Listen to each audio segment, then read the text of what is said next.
Hey, it's Natasha with Enlightenment Garden. I've been documenting my progress from 2016 when I first started gardening, really jumping into it, buying a variety of different plants ranging from just floral type plants like plumeria and roses to edibles, stone fruits, to subtropicals like mangoes. Look back to past tours, you can see how the yard has changed. I don't feel the yard is ever done.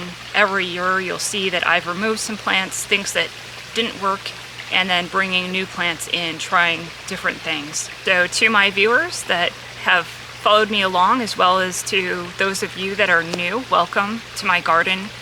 Before I get into the tour, I just want to mention that all of the plants that I'm growing, I will mention them by name and put them on the screen for you, but you can always go into my linked Excel spreadsheet, and that'll actually give you every plant that I've got in the yard, more or less, the year that they were planted and my plant source, as I do get plants locally from nurseries as well as online, so that'll give you an idea if you're looking for the same varieties.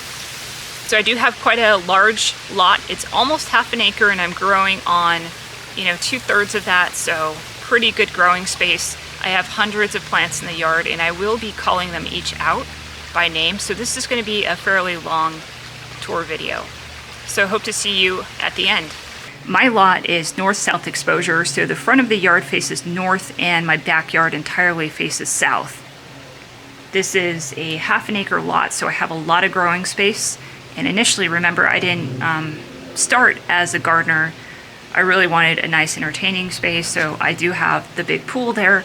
I have hardscape. I did put in a pond as well a few years back.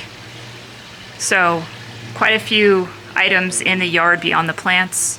You can also see I put in some covered patios just for some shade element. It also helps out the plumeria that you can see over here. This is an Inca gold plumeria. It's one that's been in ground for a very long time. You do need to protect these from frost in winter, at least where I'm located, where we get into 20s. So a little bit of work there if you want to grow plumeria in the ground. They do fine in summer. But you can see this is a pretty large plumeria. It's about 7 feet tall and about an 8-foot spread. Yeah, just typical landscape plants, Garcinia. You can see some pygmy palms up there in the patio section. Lantana, good attractant for your pollinators. Here I'm walking towards the gate that goes out to the front. We'll start in this section here. So I've got a Parafianca pomegranate in this corner. Does great around a lot of radiant heat. You can see on the corner wall. This one did not grow much because, as you can see, I have a really big Buddha belly bamboo here that was clobbering this plant, and so it was not getting the sun that it needed to grow. I've since chopped some of it back, but this is always a battle here with this bamboo because it gets so big. Behind this fountain here, I have a Barbados cherry. It's also called Acerola. Fantastic shrub to put in your backyard. You can train it into a tree form or leave it as a shrub form. You can see they can get quite large if you don't practice pruning every year. And it's starting to put on some cherries, but you can see they're not in the red state at the moment. Most of them are green. Barbados cherry is somewhat clobbering this plant here. This is a Boswellia neglecta. It's a black frankincense, very rare plant. Had that in the ground for a few years now. Next to the black frankincense is the Boswellia sacra, and this is another frankincense plant that I've got in the ground here. This was actually grown from a cutting from another tree that I've got in the yard. So very sizable, rare plant that does quite well here. Here I've got a sea breeze clumping bamboo. If you want to learn more about the different varieties of clumping bamboo, I just recently did a tour, kind of talked to their characteristics a bit more. And over on this west wall, I've got a rose garden. All of these are hybrid tea roses. You can also see some structures up. That is for shade protection in the summer. That was one of the lessons I learned this year. Roses really struggled no matter how much water I gave them during our really insane summer where we didn't cool down at night. So shade cloth is definitely a good tool in your toolbox to help your plants out when they're struggling in the heat. And of course, I don't need these frames for cold protection because roses don't need to be protected in our winters. They're too mild. But I have a number of roses here, again, attracting the pollinators. See another clump of bamboo. That one's Asian lime. So we're heading to the back wall, south wall, and you can see we've got some fruit trees now growing fairly close to the wall here. So I've got a key lime over here. It's been in ground for quite a few years, 7 years. This white sapote, subel, has been in the ground for 7 years. Gorgeous tree at this point, very established. You can see that trunk coming up. It's multi-trunked at the bottom, chock full of fruit. Even this late in the year, we've got 30 or so pieces of fruit on this tree hanging, and it starts producing fruit or ripening fruit in June. So we get a good 6 months of fruit off of this tree. Delicious fruit, nothing you can get at a store. Custardy, banana notes, peach, citrus, vanilla comes through. A few years back, I learned how to graft, and I do employ that a lot with my fig trees. I have more than 40 varieties of figs growing, and I'm not growing by any means 40 fig trees, so a lot of these trees are multi-grafted Frankenfigs with lots of different varieties. This tree in particular has 4 of my best varieties on it: Black Madeira, Martinique Ramada, Bass's Favorite, and Hativa Argentile. Across from the fig tree and next to the white sapote is a black sapote.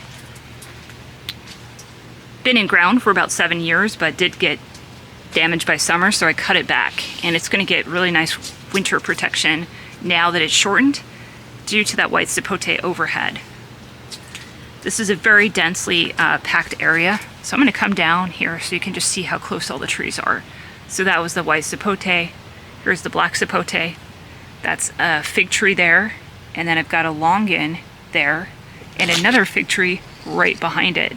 So these are all spaced about 2 or 3 feet apart, and the plants are doing pretty well. You can do that if you don't have, a variety of plant that's too aggressive or it would take over. Most trees are going to accommodate and grow with each other. So at least these trees play well together. No one species is taking over, even though fig trees are pretty aggressive. You can see that the subtropicals are doing just fine here. So here's the Kahala longan, putting on some beautiful new foliage. This has been in ground for 7 years as well, and provides fruit every year. Another multi-grafted fig tree, Delsen Wami Gran, Socorro Black, Genovese Nero AF, Figo Preto, Red Lebanese Beck Valley, Smith, and so many more that I can't even recall all the ones that I have on this tree. So I showed you just a small space, right? Just about 15 feet away is the wall. And look at all the trees that we're able to pack into the space. So planting dense is the way you want to go in our climate. Helps the trees out. Mature Smyrna quince in the yard here, holding lots of fruit. Wonderful, wonderful fruit tree to grow in our climate. Always packs the fruit on. Got another fig tree. This one's Facilier. Another fig tree at the back. I have lots of fig trees at the back here. This is a green Greek right here. And I have an LSU purple over there with some grafts on it.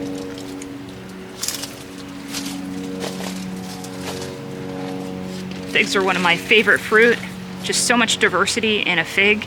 All the different flavor profiles that you get out of it. It's pretty amazing. No other fruit is like that. Apple tree. More of a bush form on this one. This is my Anna apple. And we have a Barbados cherry over here. Do have a little walkway down this way. You can see I've just used some brick here to make sure the mulch doesn't go out. I do have a lot of mulch in the yard to help the trees out and the plants. These are all sorts of different canna lilies out here behind the pool.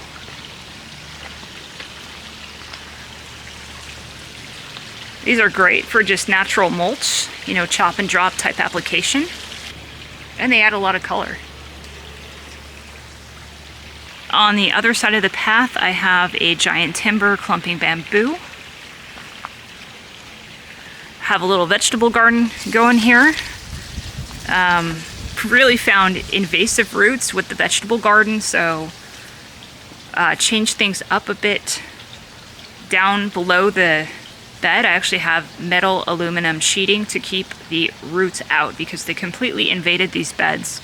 And you can see I've moved to container growing a lot of these vegetables. I've got my peppers in pretty large, you know, 10 to 15 gallon containers. And then my tomatoes are growing there in the Vigo raised beds. So down this path we can see a huge Royal Poinciana at the center. The vegetable bed I just mentioned on the left, and then I have another one flanking the path on the right there. The one on the right has some eggplant growing and then herbs behind that. And these are caged just to keep my chickens out of these beds.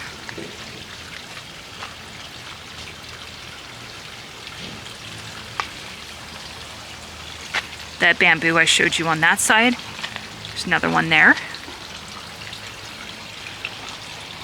This Royal Poinciana is fantastic for shade. As you'll notice on the left here, I've got a coop. I have 2 hens and then a big run for them. So this tree provides a lot of shade. Veering out to the right here, we'll walk behind the garden bed. Check out the trees over here. This citrus tree is a Meyer lemon. It's been in ground for 11 years. Just chocked full of lemons every year. Hundreds of lemons on this tree. So a couple more fig trees at the back. We've got the LSU Scottiello and my Itriano. And both of those trees also have a number of grafts. This is also an 11-year-old citrus tree. This is my Eureka lemon. Full of lemons again.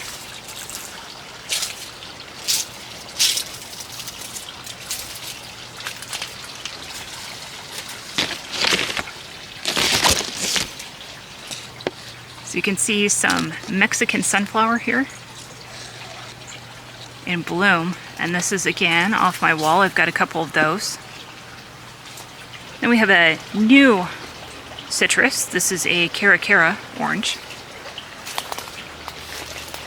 Have a curry leaf at the back there, and then a very large guava tree. This is a tropical pink variety called Tikal. It's been in ground for 7 years. Another tree that's been in ground for that long is the gold-kissed apricot in front. All these trees are really productive in our climate. So stepping back out into the path, I just want to mention a small change here. I did take out the Alphonse car on this side.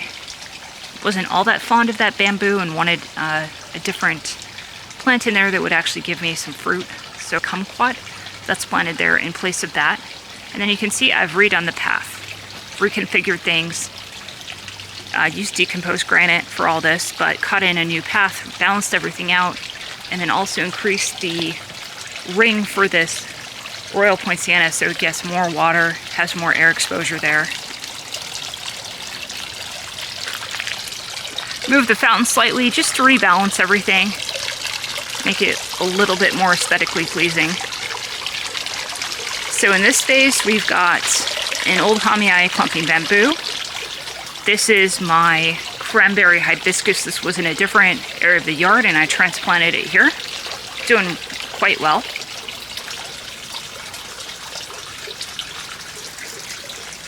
And then here's this new kumquat. Really nice size. I've never seen these on a standard rootstock. Typically they put them on dwarfing rootstock, so this is a really good size, chocked full of fruit.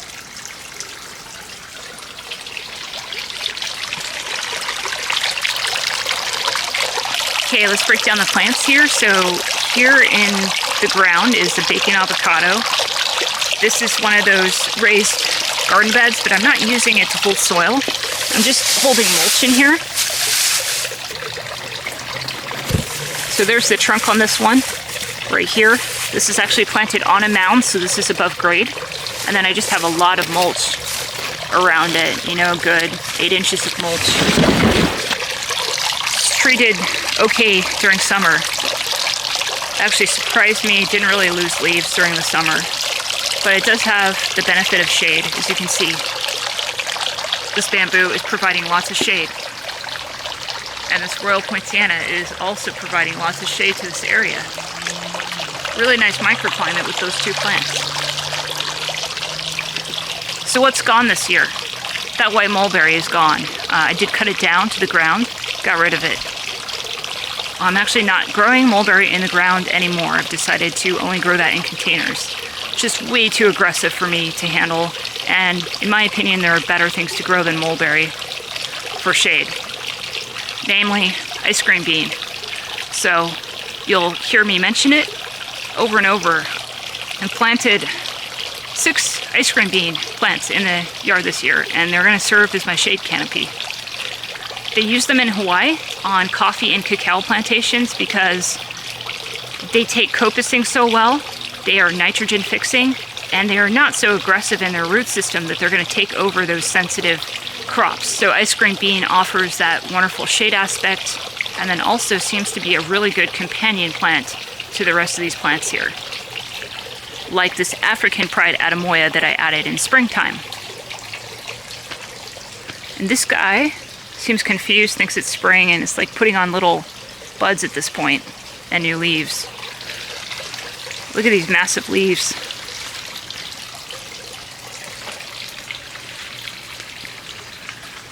The plants are absolutely loving this weather right now. This ice cream bean has just put on another few feet of growth just in the last few weeks. So the other things I've got going in the space is raised beds are all gone here. That was a fail. Roots completely invaded the beds. Not the way to go here. So got rid of those beds, and here we've got some Turk's cap hibiscus, both in red and pink. These were transplanted from another area. At the back, we've got some vetiver grass to help with the radiant heat off the wall, because I've got a loquat, a new loquat planted right here. This is the honeyquat variety that I just recently planted, and loquats are really sensitive to radiant heat, so that vetiver grass is going to take that brunt of that heat off this plant. And the rest of these trees are going to provide shade. So we've got a pink Barbie guava at the back, a white guava right here, providing that shade canopy. Dancy tangerine.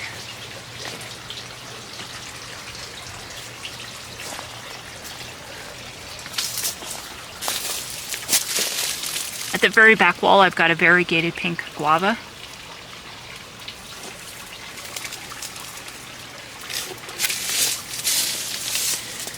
So as I kind of get down, you can see just the kind of microclimate these plants have forged. They've all kind of blended in, their branches extending and providing a really nice filtered light.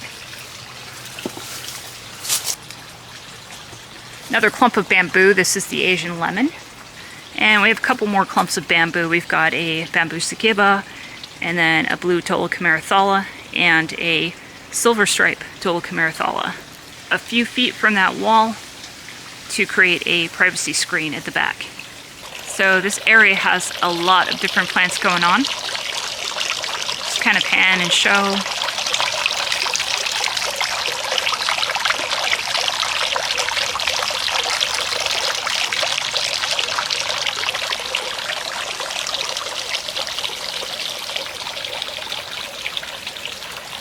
A lot of these trees have been in ground for 7 years, so we have quite a mature landscape here.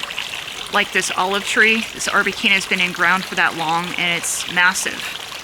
We've got a Katy apricot in the background there. A Marseille Black VS fig tree with grafts there.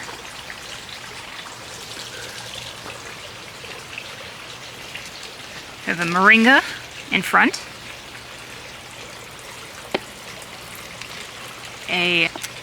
A variegated pink Eureka lemon. Been in ground for about 5 years. Another ice cream bean right here. Here we've got a pathetic looking early ground peach. And this one's looking bad, I'm pretty sure because this mulberry has taken over.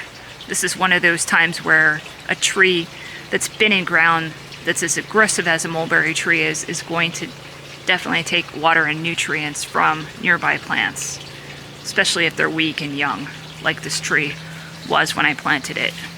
The vision for the space was really to bring in edibles that you just can't get at grocery stores, increase the quality of the food, and be able to grow, what I eat.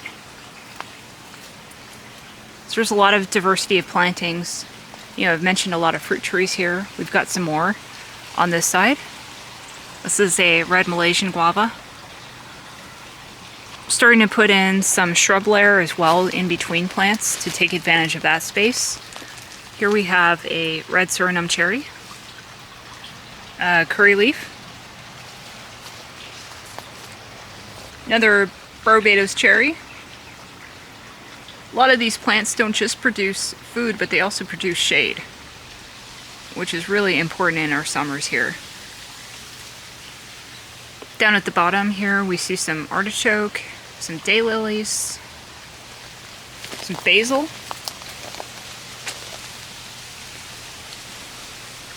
and then more fruit trees.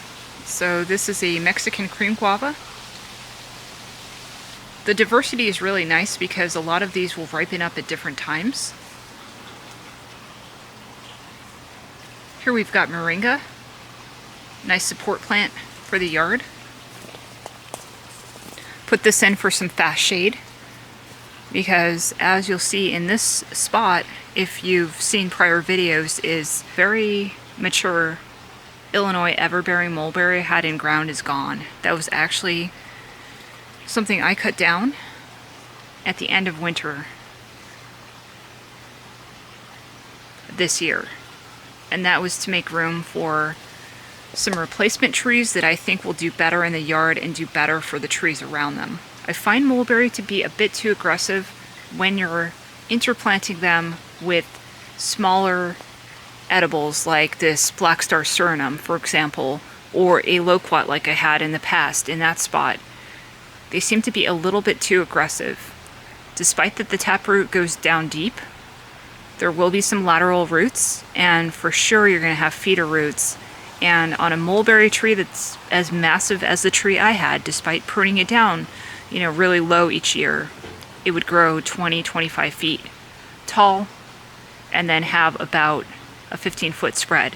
That's a large tree and it needs to drink a lot of water and eat well to support all that, and it needs space. So with mulberry, that's one plant where I don't know that it makes sense to plant dense with that. mulberries really need a lot of space to grow.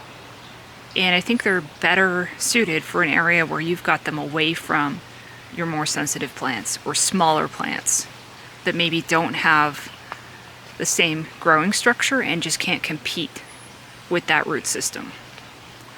So in place, I've got yet another ice cream bean tree. This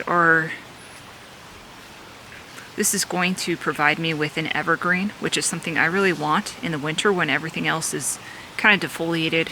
All my stone fruit is to have that green. Plus, as we mentioned, it's used very often as a support plant in agriculture, has that nitrogen fixing ability, so this is going to do really well for the plants in this section. And I've actually seen my Black Star Surinam really improve with growth with the mulberry coming out and the ice cream bean coming in. Finally, you know, this thing has been in the ground for 7 years, and finally it put on quite a bit of growth this year. So the other thing I changed up was I added some vetiver grass. You can see some clumps at the front and also behind this ice cream bean tree. And I found that with vetiver grass, it's got so many benefits, but when I planted it near my bananas, I actually saw improved vigor and health of the plant. So I wonder if these just are really supportive in whatever they're doing down at the roots, you know, potentially breaking up more of those deep layers of soil so that the nearby plants can actually access more nutrients in the soil. But regardless of what it's doing well for this plant. So highly recommend the vetiver grass in the landscape.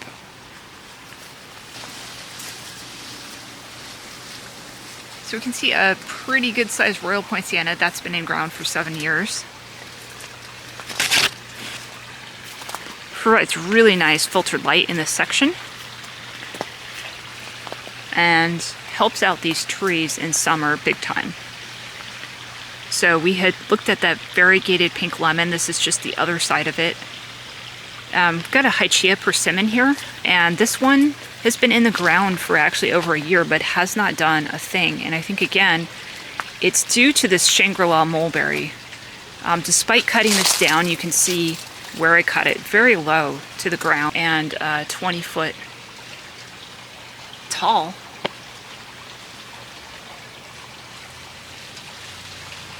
But it wouldn't surprise me, again, because that tree is so established and it's so large, it's very possible that its feeder roots are grabbing nutrients and water from this tree. Prior to fall, this was definitely getting enough light during the day.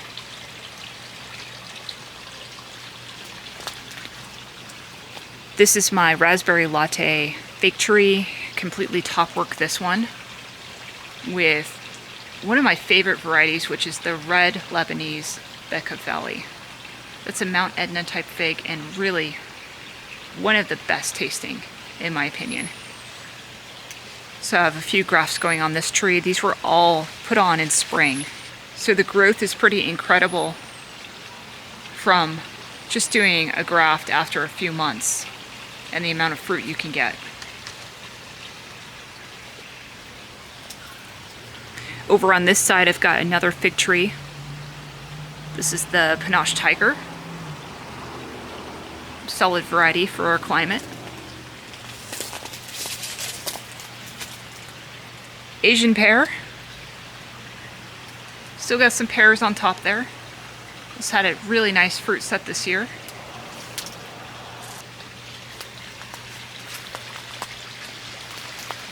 So we'll wind around this royal poinciana. We've got a Nagami kumquat here. Hasn't really done a whole lot for whatever reason. And then you can see a veritable jungle here of sweet potato vine. This is all gonna go to sleep soon here once it gets cooler, but this really provided nice ground cover for the plants during the warm time of the year. So share a new addition, pineapple guava. Really not a too popular choice in our environment. These struggle quite a bit in our direct sun. They're really not known to fruit. I did have one in the yard initially here for like 5 years and never got a piece of fruit. I think they need cross-pollination with another variety. I did buy this from One Green World. This was a 1 gallon start, and this is one of the newer varieties out of New Zealand. And I can't recall the name offhand right now, but put this one in.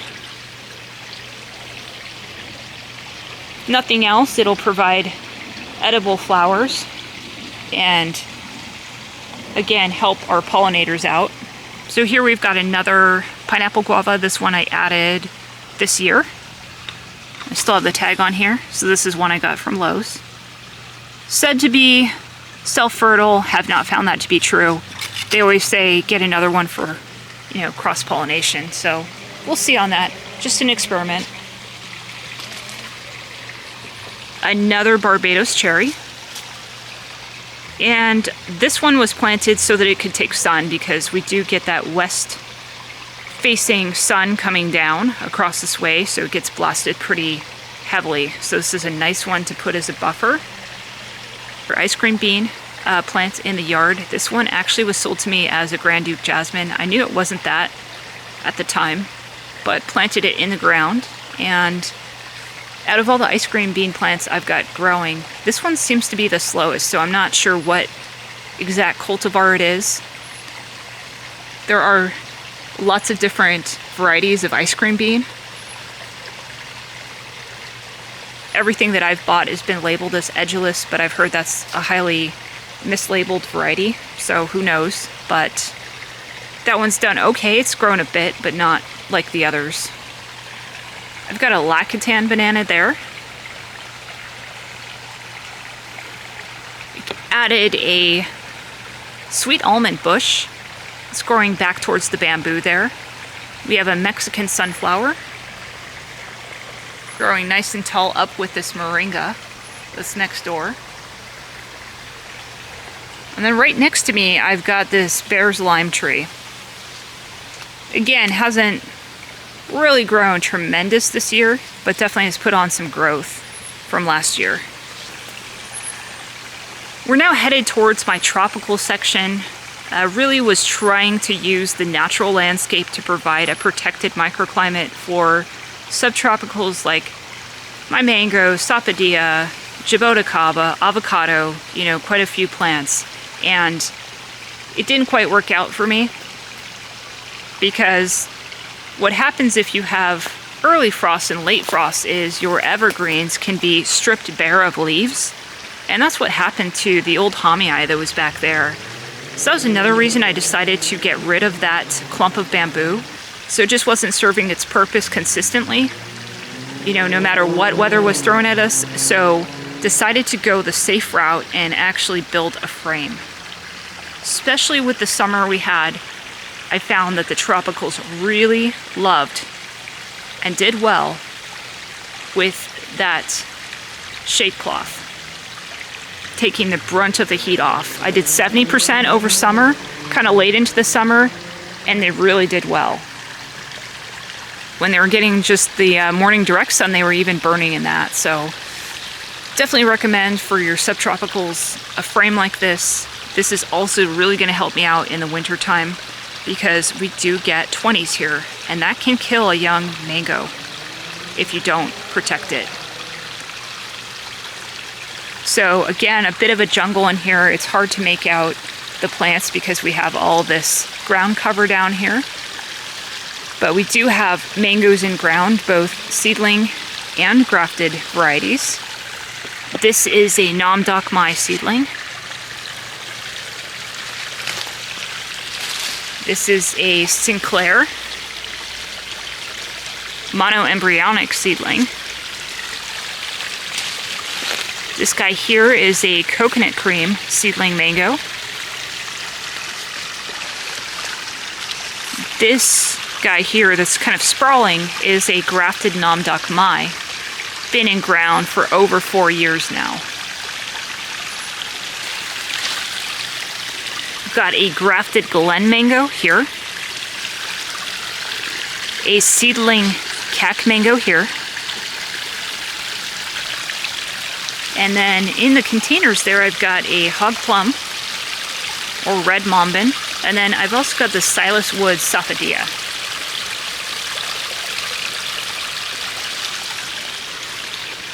And you can see the sea breeze bamboo right there. It's helping protect, again, these mangoes from that harsh afternoon sun. Stepping back out, I've got some more plants in here. This is a Manila mango seedling, polyembryonic. This is a lemon meringue seedling, polyembryonic. A Pina Colada polyembryonic seedling. And then I do have quite a few of my subtropicals in containers. Not putting these in the ground as of yet. I think the container growing is giving them a bit of an edge so that they can get bigger, and I might put them in the ground once they're a little larger. Dragon fruit will always be in containers for me. This is Natural Mystic, self-fertile variety. Got a red hybrid Jaboticaba. This is a Little Avocado. A peanut butter fruit. We have the African mangosteen, or imbis. I've got 4 altogether here. A Guaburiti in the Plinia family. Lemon drop mangosteen. Eugenia repanda. That is a Brewster lychee. Some more dragon fruits here. We got a Pelora yellow. And on the opposite side, a condor. And I tried to go with all of the self-fertile dragon fruit varieties so I don't have to hand pollinate them. Under the canopy of the Royal Poinciana, as well as another Moringa, we've got a gold nugget mandarin.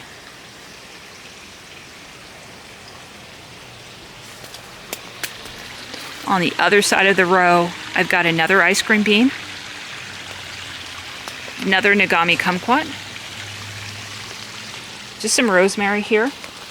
One of the big projects that I took on this year was to cut in a path, just to define the space a bit more and put in some edging to keep the mulch contained, as I do have a good layer of mulch up on the ground.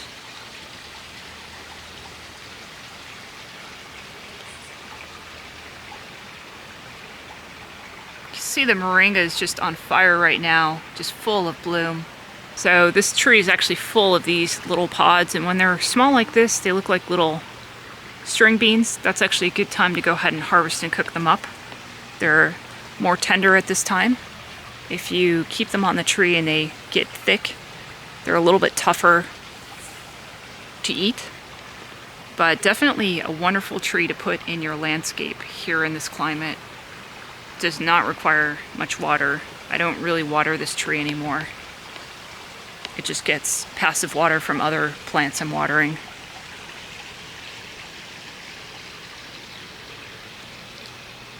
Have an established multi-grafted pomegranate here. And then behind that is my garden bed. So just put in some beets. You can see those are coming up.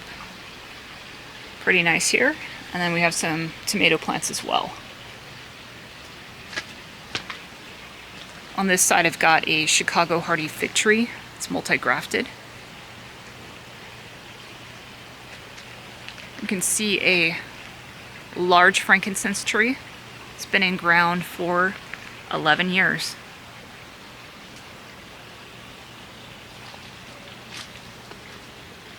Bourgeois Greece fig tree. This one was just planted this year. It was one that I propagated myself from a cutting. So here's that garden arbor that I put in this year. And we can see the rose is really taken off. This was just planted recently, this Don Juan rose. You can see the rose there. So this is a climbing style rose, so it'll be trained up on this arbor here.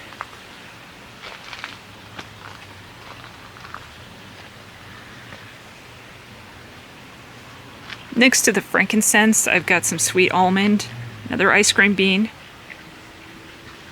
volunteer moringa, some Thai basil. Here we have another citrus lemon tree. This was top worked a couple years back. Variegated pink lemon. Then we have some hedges of ficus here. Those went in like 11 years back, just as a windbreak. Privacy screen back then. We have a jacaranda that also is about 11 years old. There's got some Arabian jasmine, Grand Duke jasmine, some more artichoke, oregano. Got a newly planted Hong Kong orchid. That's that Black Star Suriname from the other side. You can see it's really gained some size this year, like I was mentioning. I've never really pruned this bush, but given that it did grow so much and there were a lot of crossing branches and such, I cleaned up the tree a bit to give it a nicer format.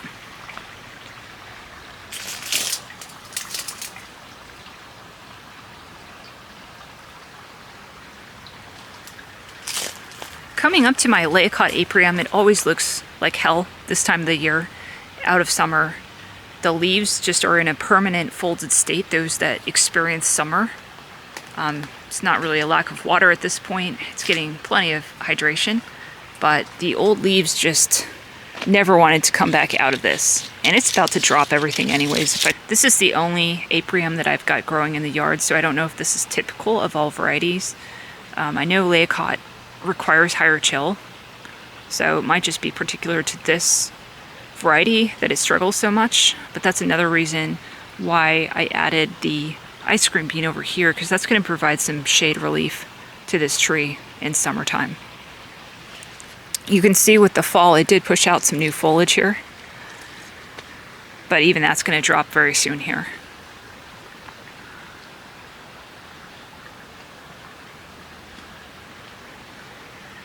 This is my Fuji apple tree. It's got quite a few grafts. Didn't really do much on the apples this year, so still trying to find other varieties that do well other than the typical ones that we see available in our climate, like Anna, Golden Dorset, Einsheimer. So I mentioned that I'm no longer going to be growing mulberry in ground, but I do love mulberries, so I decided to utilize this flagstone patio that really has gone unused for a number of years to stage a bunch of containers for my mulberries. Bought some dwarf mulberry cuttings in winter and rooted them out in spring. So we've got a Thai dwarf mulberry. What's cool about this variety, this Thai dwarf, is I am getting a little bit of a bumper crop of fruit here in fall, which I've never seen on a mulberry before. Pretty good size, so that's the Thai dwarf. I have to say that the taste is pretty good on these. Maybe not the sweetest variety out there, but really tasty. It has that blackberry raspberry mix. So long term, this is going to be grown in a container. I will need to pull this out and, prune the roots every year and keep these trimmed up. If we go back through this mulberry jungle here, I can show you. So 20 gallon, that's a 15, that's a 7, and that's a 20.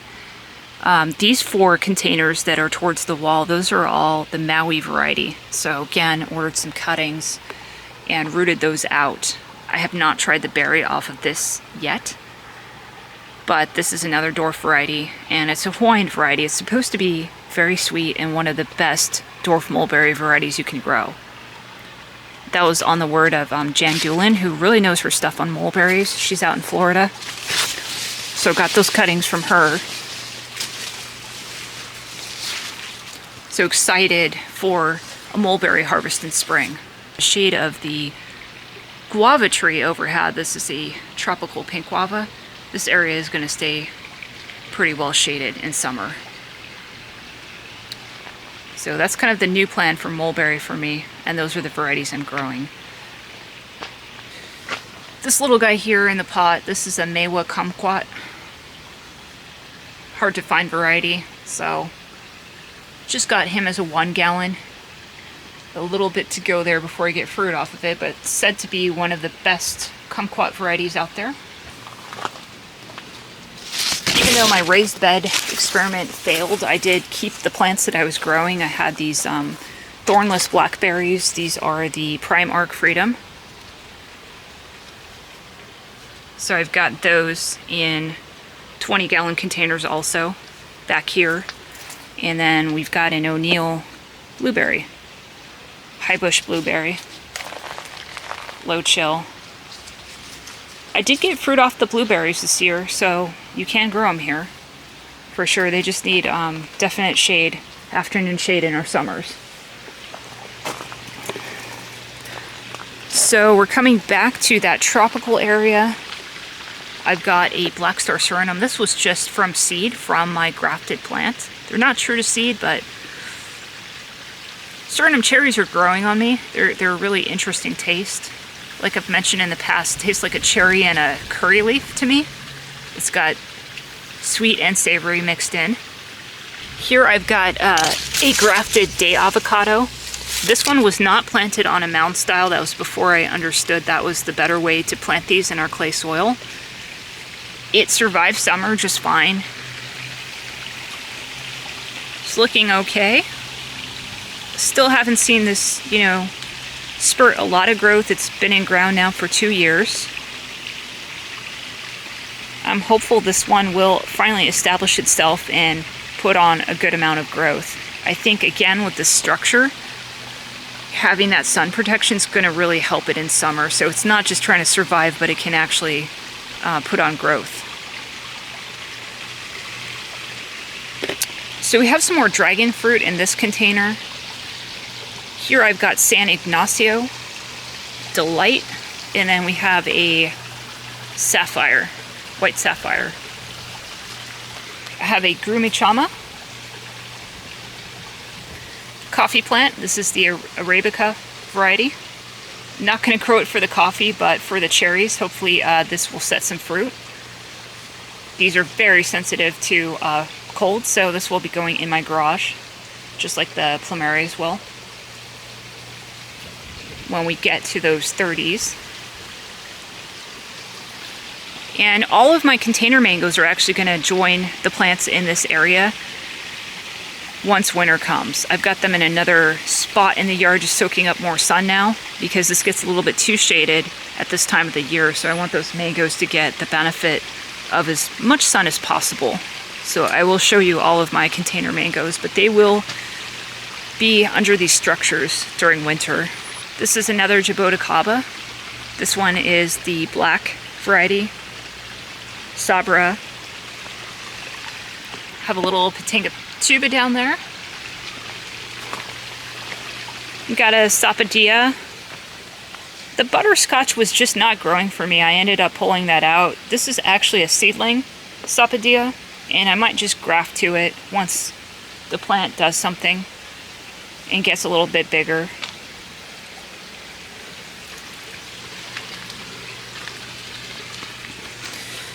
Got another little seedling of the Black Star Suriname, and then another pitangatuba in the container there. This is a imbi plant that's in the ground. And this is pretty cool. This is a new addition. This is my Arkin Starfruit.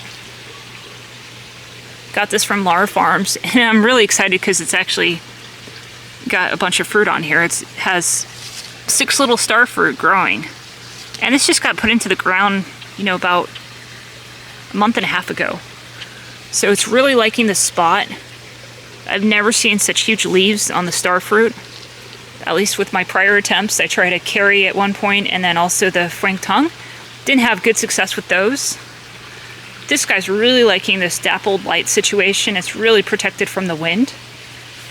And I don't know if it's the fact that it's fruiting so fast and early is because the branches are like more horizontal. All the other star fruits that I bought, the trees were growing more in a vertical pattern, while this one was more of a short and bushy structure. In any event, it's already holding fruit, so that's pretty exciting. And Arkin is supposed to actually be one of the better varieties. Very sweet orange star fruit. This one is an African imbi, but this is the grafted female that I got from Lara Farms. So, quite a few of the imbi plants. We'll see if that works here. And then just finishing out this side, we can see some more vetiver grass. We've got namwa bananas, a couple large ones, and then pups coming up. And then I should also mention that banana that was back there is also a namwa. And then we've got more vetiver grass. And this really helped the bananas during summer. These bananas did great during summer, whereas that one did not. It got blasted with sun, and it like boiled inside because it got so much direct sun. So vetiver is a really nice tool to use to help shade plants. I'm gonna walk past this mango army.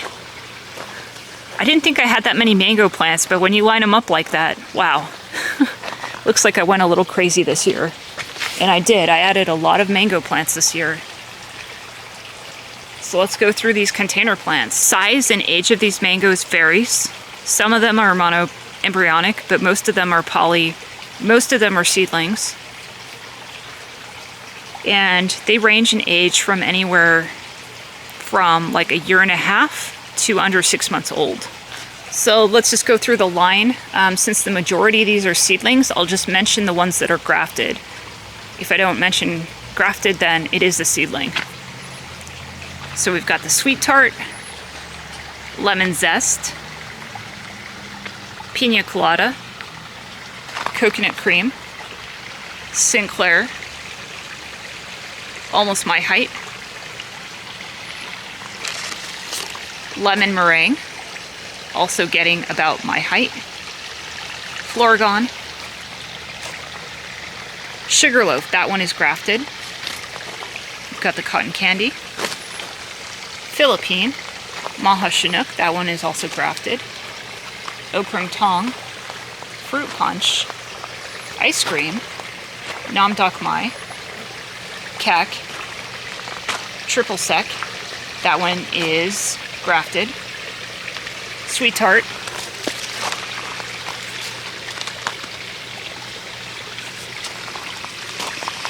and Carry, grafted. And then behind there, we've got a Keo Savoy and a Khazar that is also grafted. So like I mentioned, all these guys are just positioned here to get a little bit more heat and sun.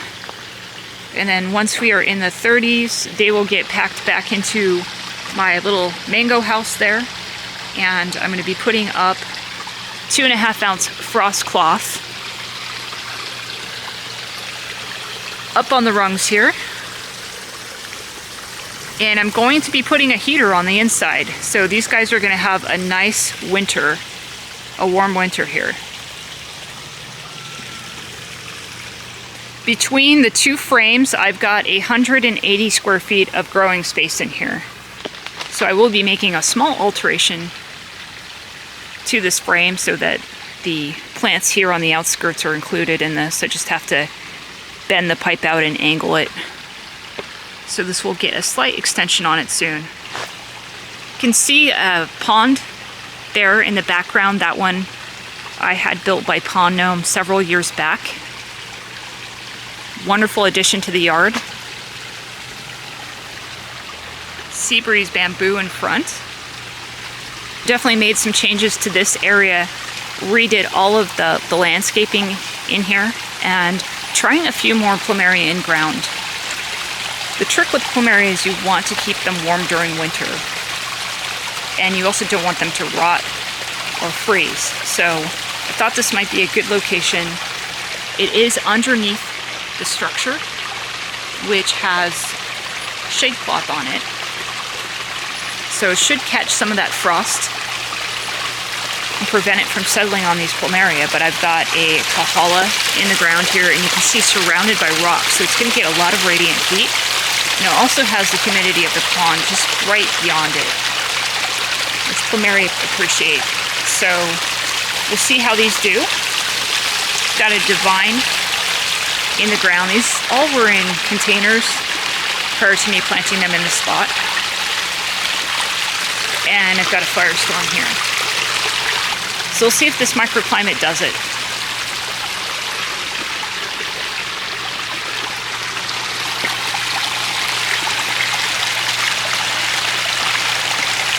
Here's the pond. So we've got waterfall and stream coming into this 2-foot pond.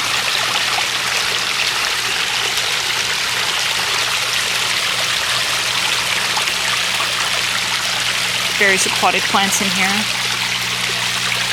You can see out on the wall around that waterfall that I've got all my container plumeria. I find this is a nice spot for them. But given that they are in containers, they're going to stay relatively small, so that's the one drawback of container growing plumeria. Once we get cold, like I mentioned, I'll bring these all in to the garage. There's no sense leaving them out, and I have the space in there. And then they can go to sleep and come back out for the spring. And I'll have to do the same thing for this plant. So this is a Jamaican cherry.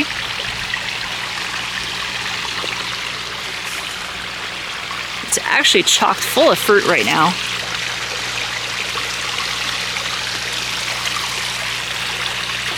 This is the yellow form. Super delicious.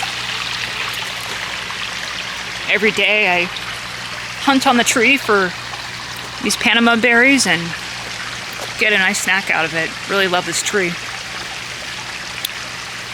But it is a very super frost intolerant tree.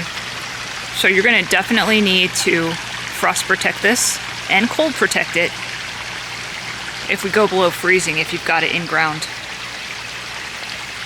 That's why I'm container growing it, so that it's easy. Winter's easy, I just bring it into the garage. Alright, so there's my Florida Prince peach tree. Was very productive with peaches this year, even though it's a young tree. And you can see it's already starting to lose its leaves. This is a low chill peach, so it does start to go to sleep around November and will defoliate. Really solid variety for our climate. Alright, so now we've got some fig trees in containers. These are ones that I either rooted this year or I rooted last year. Just decided to container grow these. 1, to trial some new varieties, and 2, so that I could kind of experience container growing, because honestly I've never really container grown in the climate here, and it does require a few things different than if you're growing them in ground to get good fruit production off of them. In summer you're going to have to water your containers every day in order for them to not get stressed out. And because you're watering them so often, you definitely want to use the right potting media. So every container plant in my yard has the same media going for it. I've switched now to a 1:1:1 ratio of peat moss, Canadian peat, sand or decomposed granite, and then perlite or pumice. That provides a nice draining mixture. Water's never going to be sitting in there. It's not going to get waterlogged, and you're not going to have root rot. So just coming back to varieties, this one is the Parajal Ramada. This one is a Thermalito. Martinica Ramada, Black Madeira, Bass's favorite, and a Nixon Peace. Again, I moved them over here into full sun, just so that I can get as much fruit production out of these before the season ends. You can see all of them are holding fruit, and this gives them a chance to ripen up. Absolutely no reason why you shouldn't have your fig plants in full sun at this time of the year. It's mild, and they want the sun and heat as much as they can have for this time of the year. So clearly not an edible, but I did plant these up front in the yard 11 years back. This is a ficus hedge that's about 12 feet tall. It goes all the way down to where the vegetable bed starts there. So that's probably a good 60 or 70 feet. And they serve a similar purpose as clumping bamboo.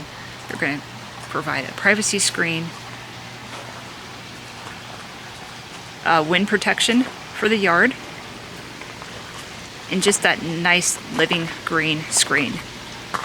So I get to see this rather than neighbors' homes.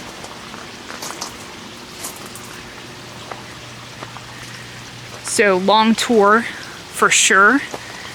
If you do have questions about some of the plants I showed, a lot of them I try to show on plant highlights.